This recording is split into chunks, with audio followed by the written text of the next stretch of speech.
Good evening, everyone. Mike with Woods, Water, and Wisdom here. Just thought I'd jump on here and bring you guys another video. I was studying this week out of Hebrews chapter 11, the Great Faith chapter. It's kind of what it's called. And it's talking about faith. And I just wanted to share a few things with you that kind of stood out to me. I thought they were kind of interesting. And I'm going to start right here at the end of chapter 10, to be honest with you, right? Chapter 10, verse 36, or 35. Let's back up to 35, and I'll stop there. I'm not going to keep going back. There we go. Therefore, do not cast away your confidence, which has great reward. For you have need of endurance, so that after you have done all the will of God, you may receive the promise. Yet for a little while, and he who is coming will come and will not tarry. Now the just shall live by faith, but if anyone draws back, my soul has no pleasure in him. But we are not of those who draw back to perdition, but of those who believe to the saving of their souls. Now faith is the substance of things hoped for, the evidence of things not seen. For by it the elders obtained a good testimony. And then down here in verse 11, it's talking about Sarah. Well, I'm going to go 6, right here at 6. But without faith, it's impossible to please him. For he who comes to God must believe that he is, and then he is a rewarder of those who diligently seek him. I've done a video on that, just that verse alone before, about how God's a rewarder of those who seek him. And then in verse 11, it says, by faith, Sarah herself also received strength to conceive seed, and she bore a child when she was past the age, because she judged him faithful who had promised. And I thought that was just kind of interesting. You know, Sarah, it wasn't just Abraham. Sarah gets her own scripture here. Sarah herself also received strength to conceive seed and bore a child when she was well past age. What does it mean by well past age? Well, we know from the Bible in Genesis that Abraham was 99 and Sarah was 90 when she conceived a child. So God did a miracle in her body to the point of the fact that when it was well past age, when it was long past the time for her to be able to have a child. You know, see, Sarah didn't conceive a child and didn't have a child in her 20s. She didn't have a child in her 30s. She didn't have a child in her 40s. And she didn't have a child in her 50s. And she probably started going through the change of life in her 50s. Maybe she was late. Maybe it was the 60s. She didn't have a child in her 60s. In her 70s, she got the idea of, this ain't happening, so I'm going to have Hagar have a child for me. And when Hagar became pregnant, it was really obvious where the issue was. It wasn't with Abraham. It was with Sarah. Because Abraham went into Hagar and she became pregnant.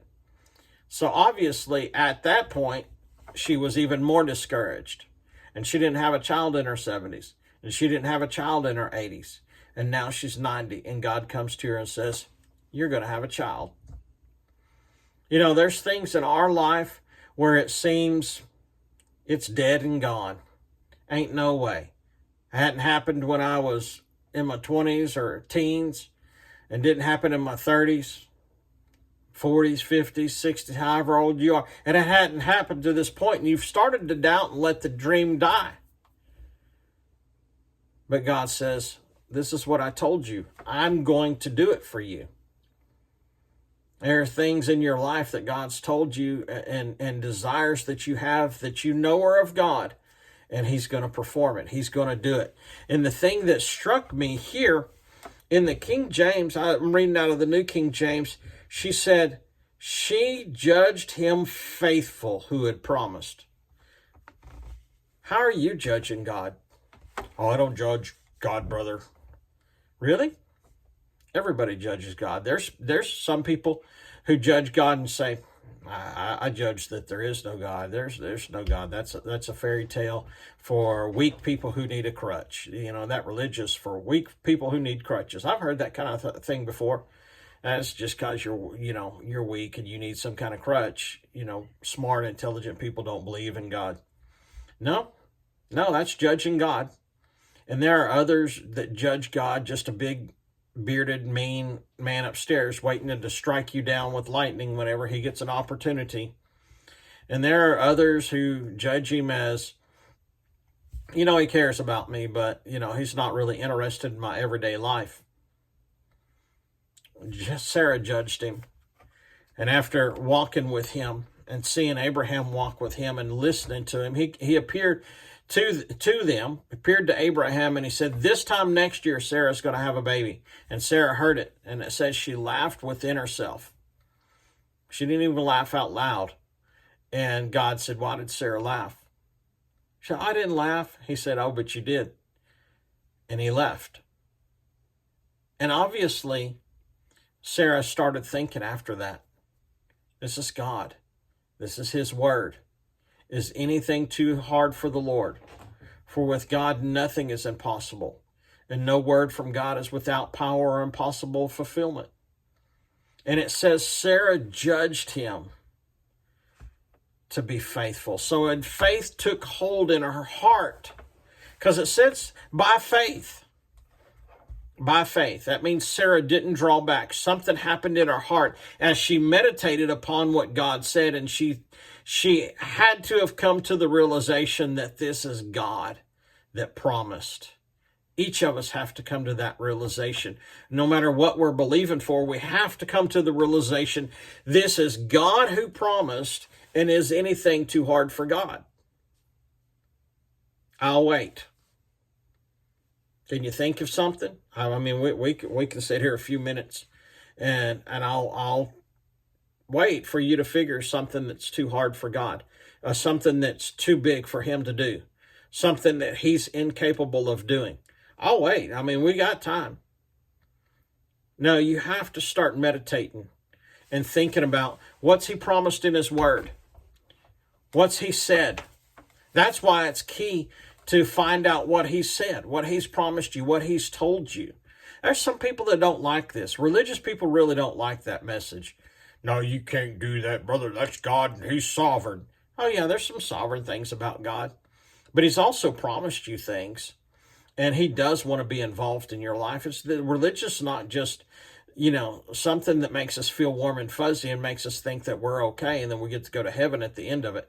God said he wants us to rule and reign right here on this earth. He took keys to death, hell, and the grave when he purchased it on the cross by his blood and resurrected and handed the keys to us and said, go and do the things that I did. What has he promised you that you have judged him unable to do? You can change that. Sarah laughed at the initial thought of the word, but obviously, as she meditated on it and she thought about it, at some point in there, she judged him faithful and said, if he said it, he's never failed us yet. He's going to do it. He's capable. It's God, after all, who upholds all things by the word of his power. Jesus gave us the authority when he resurrected. In Ephesians, it says, we are his body who fills all things in all. We have ability, we have might, we have all of heaven backing us. What is God incapable of doing? And yet, at some place in there, you're going to have to let faith take hold, and you're going to have to judge him capable, willing, and faithful to do it. Don't give up on that dream and that desire, that thing that he's spoken to you, that desire that's in your heart that you know of him. There are things on the inside of you that you know that God told you. Maybe when you were in your teens. Maybe when you first came to the Lord. Maybe when you were first excited and you've kind of let them go because you thought, well, it hadn't happened to this point. Abraham waited. Sarah was 90, Abraham was 99 when they had Isaac. Nothing's too hard for God. He spoke to me. I'm not mean that I heard a voice or anything, but on the inside in my spirit, he told me, he said, I delight in doing the impossibilities. And I think about it in the Bible. I mean, I think one of the stories I think about it the most is Gideon. Gideon had like 30,000 men. God said, that's too many. Tell all the ones of them that's afraid and scared to go home. 22,000 left. And then he said, oh, that's still too many. All of them that do this, get down and drink this way, send them home. And so he did, and he's left with 330. And God said, oh, that'll work. I'll deliver you against these tens of thousands of foreign soldiers. I'll deliver you by 330. There's situations in your life where it's looked like it's gotten worse instead of better. It looks more impossible now than when you started believing God, and you're tempted to give up. But right up here, right at where I read it first, it says,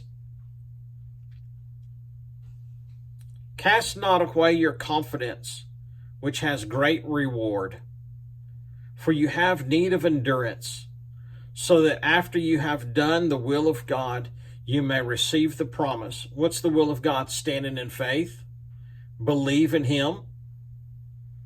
For yet a little while, and He who is coming will come and will not tarry. Now the just shall live by faith, but if anyone draws back, my soul has no pleasure in him. But we are not of those who draw back to perdition, but to those who believe to save the soul. If you draw back, if you give up and you quit, you know what you get? Nothing. Nothing. Quitters don't get anything. We're not of those who draw back. We're not of those who give up and quit. There's something in your life that you've been tempted to let go of because it hasn't happened to this point. Don't do that. Judge God faithful. Double down on your efforts to believe, to receive from Him, and He's going to perform it. There's nothing impossible with God. No word from God is impossible of fulfillment or without power to make it happen. Judge Him faithful, and you'll see it in your life. God bless y'all. I'll talk to you soon. Hope you received something out of this. If you liked it, give us a thumbs up, leave me a comment, and we'll talk to you soon. God bless.